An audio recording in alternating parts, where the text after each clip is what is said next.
तो hello guys, कैसे हैं आप लोग। तो आज मैं आपको बताने वाला हूँ आपको स्किल, अगर आप स्किल की तैयारी कर रहे हो, क्योंकि मोस्ट ऑफ आप बिगिनर हो, तो आप स्किल भी साथ साथ कर ही रहे होगे और 1 आवर आप दे रहे होगे, 1 to 2 आवर्स। तो आपको उसमें क्या क्या मिस्टेक नहीं करनी है अपने एग्ज़ाम में, और क्या क्या अभी से लेके चलना है ना, क्योंकि ज़्यादा टाइम तो है नहीं, करीब 2 महीने 70 दिन बाद तो आपका एग्ज़ाम ही है ना। तो और क्या पता जो स्किल है वो उस एग्ज़ाम के 1 मंथ बाद ही हो जाए, कोई भरोसा नहीं, क्योंकि एसएससी कुछ ऐसा तो नहीं है कि हम एक्सपेक्ट कर सकते हैं कुछ ठीक है। तो कुछ भी हो सकता है। 4 मंथ मिले थे पिछले साल, क्या पता अभी 1 मंथ में हो जाए। तो आपको अच्छे से तैयारी करनी है ना। तो ठीक है, उसके बारे में बताऊंगा क्या क्या करना चाहिए। आपको पास बुक बुक कौन सी लेनी है, नोट पैड लेनी है या आपको बुक लेनी है नॉर्मल। तो आपको सबसे पहले बताऊंगा, आपके पास नॉर्मल सी कोई सी बुक ले लेना, ठीक है। मोटी वाली ले लेना चाहिए, थोड़ी मोटी सी, वो भी बेटर रहेगी। और एक मैंने इस पर ट्रिक लगाई थी, अगर आपको, क्योंकि जब ये फोल्ड होता है ना एक साइड से, तो आप लिखोगे तब लिखा जाता है, ठीक है। जब आप इसे ही उल्टा करके इधर साइड से लिखोगे तो थोड़ी सी प्रॉब्लम आती है। तो उसके लिए मैंने इसको इधर से थोड़ा फाड़ दिया था, ऊपर से आप देख लेना, आप कर सकते हो ऐसा तो, ठीक है। आप ऐसे ना फाड़ के, ये साइड वाला जो ऊपर वाला होता है, ठीक है, यहाँ से फिर अच्छे से लिखा जाता है। बाकी आप अगर थोड़ा बढ़िया वाली बुक लोगे तो अपने आप दोनों साइड से रोटेट होती है, अच्छे से लिखा जाता है, ठीक है। आपको पहले ये कर लेना है। अगर कुछ लोग को पता नहीं होता है ना, तो उनके लिए बता रहा हूँ। और एग्ज़ाम में पेन कौन सी मिलती है, तो गाइस मेरे पास वो पेन थी घर पे, तो ये वाली एग्ज़ाम में पेन मिलती है, हमें तो ये वाली मिली थी, ठीक है। थोड़ी मोटी सी होती है, देख लो आप, यही वाली पेन मिली थी, ठीक है। ये आपको मिलेगी वहाँ, और मोस्ट ऑफ एग्ज़ाम्स में मेरे को यही पेन मिलती है। थोड़ी मोटी है ये, नॉर्मल पेन नहीं है। तो आपको पेंसिल से लिखने की आदत डालनी है। और गाइस स्टेनो वाली पेंसिल ये है, इस पर लिखा रहता है स्टेनो करके, तो आपको ये ले लेनी चाहिए।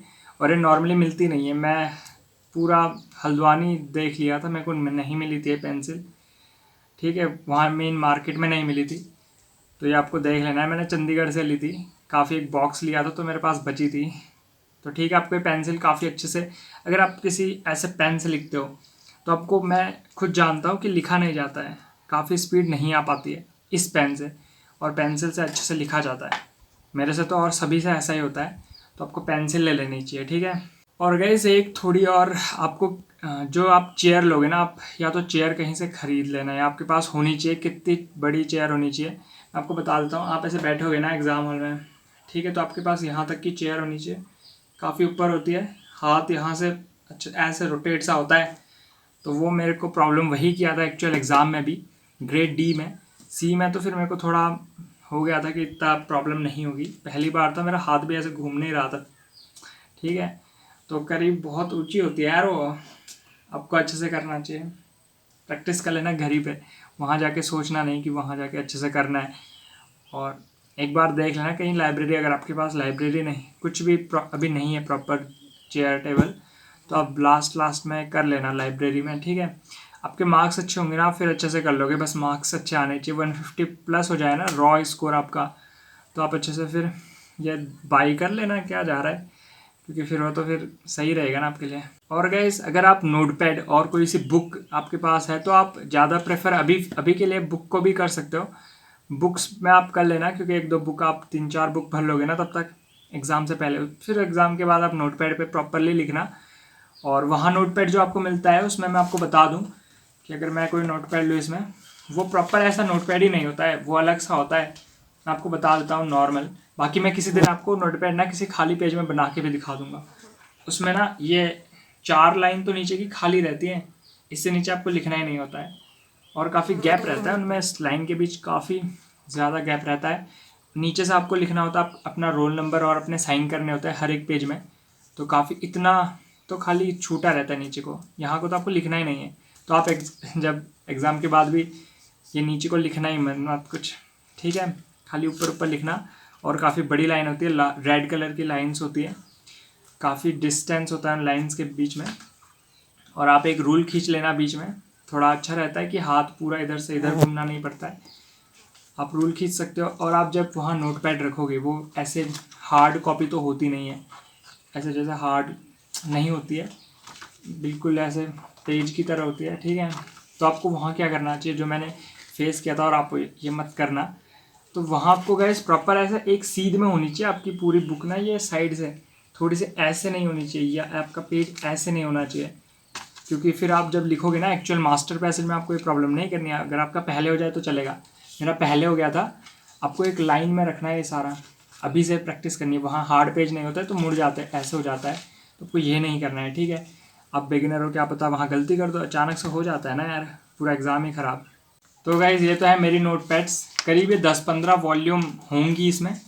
लास्ट में मैंने काफ़ी ज़्यादा किया था, हर दिन 10-15 डिक्टेशन लिखता था मैं। तो आपको जो डिक्टेशन आपको अच्छे से लिखनी चाहिए, और आपको अभी से 1 से 5 तक आपकी रटी हुई होनी चाहिए, मतलब आपको 3-4 बार कर लेनी है।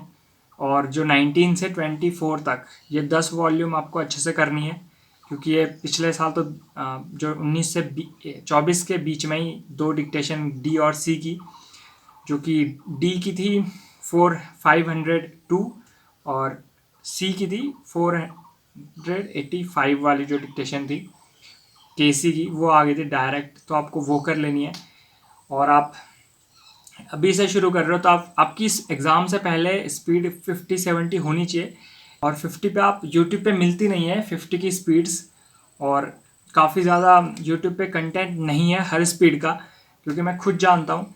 तो गाइज़ मैं आपको पर्सनली सजेस्ट करूँगा कि आपको स्टेनोशाला ले लेना चाहिए, क्योंकि मैंने भी लिया था वो, मेरे को काफ़ी अच्छा लगा, क्योंकि वो एरर भी जल्दी दे देता है ना, 1 सेकंड में आपको एरर कितना आ रहा है, आपके कितने परसेंट आ रहा है। आपका परसेंट एग्ज़ाम से पहले 5% से कम होना चाहिए। आपको ये ध्यान रखना है कि 5% से कम एरर बननी चाहिए आपके एग्ज़ाम दोगे जब आप CBT का, तो आपको वो कर लेना है। और काफ़ी ज़्यादा यूट्यूब पे नहीं है कंटेंट हर स्पीड का, 50 का है ही नहीं, 60 का भी नहीं है। तो आपको पहले ही स्टेनोशाला पे 50, 60, 70, 80, 160 तक ऐसे ही चलते चलते है। तो मैंने तो शुरू किया था करीब 70, 80 से, 80 में ज़्यादा करता था, फिर उसके बाद मैंने 90 भी की थी एग्ज़ाम से। 90 की स्पीड मैंने अच्छे से कर ली थी। बाकी मैं 100, 110 भी देता था एग्ज़ाम, जो मैं स्टेनोशाला पे देता था, प्रॉपर आवाज़ आती थी। और मैं आपको सजेस्ट करूँगा, आप अगर आप स्टेनोशाला पे दोगे तो आप अभी से देना शुरू करो, और 400 की देना, 400 की डिक्टेशन, वर्ड्स की डिक्टेशन देना, जिसमें आप फिर एनालाइज पूरा ट्रांसक्राइब भी करना उसे। और अगर आप स्टेनोशाला लोगे तो आप मेरा कूपन कोड HAPPYU करके यहाँ पे शो कर रहा होगा नीचे, HAPPYU, इसे आप कूपन कोड डाल सकते हो और आपको 10% डिस्काउंट मिलेगा, ठीक है। तो आप इसे देख सकते हो और काफ़ी ज़्यादा बेनिफिट करेगा, आप इसे मजाक में नहीं लेना।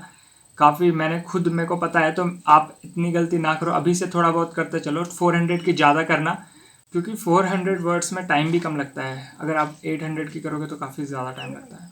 और गाइज मेरी अभी करेंटली स्पीड 110 में लिख लेता हूँ अनसीन केसी की, और मैं काफ़ी ज़्यादा डिक्टेशन पे ज़्यादा फोकस करता हूँ, डिक्टेशन लिखने पे, और इतना ज़्यादा मैं उसे, ठीक है, उसे देखता नहीं था कि डिक्टेशन एक ही डिक्टेशन को 1000 बार करो, वो मेरे को पसंद ही नहीं आता था, पता नहीं क्यों।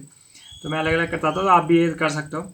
आपको 1 से शुरू कर लेना चाहिए, और चलते चलते आप पूरा वॉल्यूम ही ख़त्म कर जाओ 24 के 24, ये तो बेस्ट रहेगा।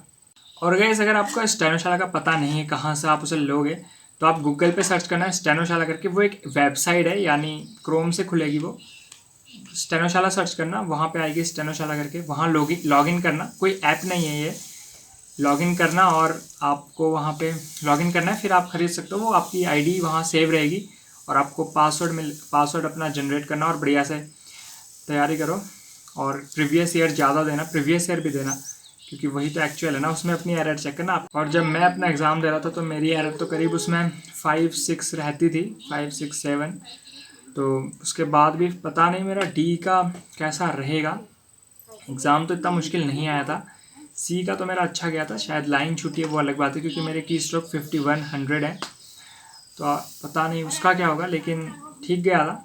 और मैंने जो भी डिक्टेशन मैंने वहाँ एग्ज़ाम में देखी वो मैंने पहले की थी, स्टेनोशाला पे ही की थी, और मैंने उन्हें देखा भी था। तो आप ऐसा ही करना अच्छे से, प्रीवियस ईयर भी करना, क्योंकि प्रीवियस ईयर आपको 2019 से होता है ना, तो 2019 से, और प्रोग्रेसिव भी आपको वहाँ स्टेनोशाला पे मिलेगी।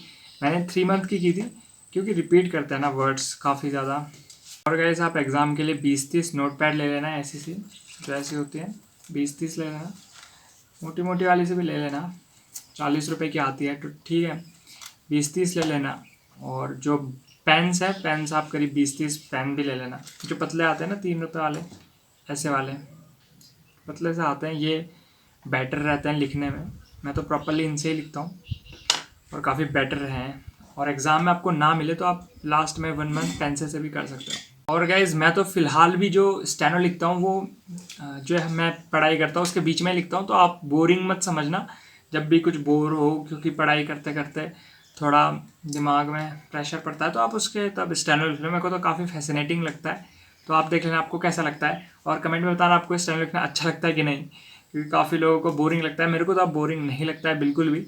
एग्ज़ाम तक लगता था जब एक मैंने एग्ज़ाम दिया था, लेकिन अब तो मैं बढ़िया से अच्छे से लिखता हूँ। मैं स्टेनो भी अच्छे से लिखता हूँ, उसके बाद टाइपिंग भी बढ़िया से करता हूँ और मेरे को कुछ बोरिंग नहीं लगता है।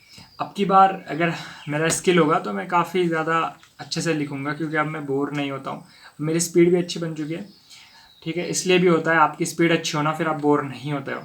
और गाइस अगर आप बिगिनर हो ना तो 1-2 घंटे स्टेनो को भी देना, हाँ, साथ में स्किल के, क्योंकि आप स्किल में बाहर हो जाओ फिर लास्ट में, क्योंकि आपके 150 आ गए तो फिर आप सेफ हो ना, ठीक है। स्किल आप फिर टेंशन लोगे कि स्किल कैसे होगा। और अगर 1 मंथ मिल जाए बाई चांस, कुछ भरोसा नहीं, 1 मंथ में फिर आपको टेंशन होगी कि करना क्या है, कुछ होगा भी नहीं अच्छे से। तो अभी से अच्छे से करना है और आपको करीब बहुत ज़्यादा प्रैक्टिस करनी है, ठीक है। और वीडियो अच्छा लगे तो लाइक और शेयर और सब्सक्राइब ज़रूर करना है गाइस।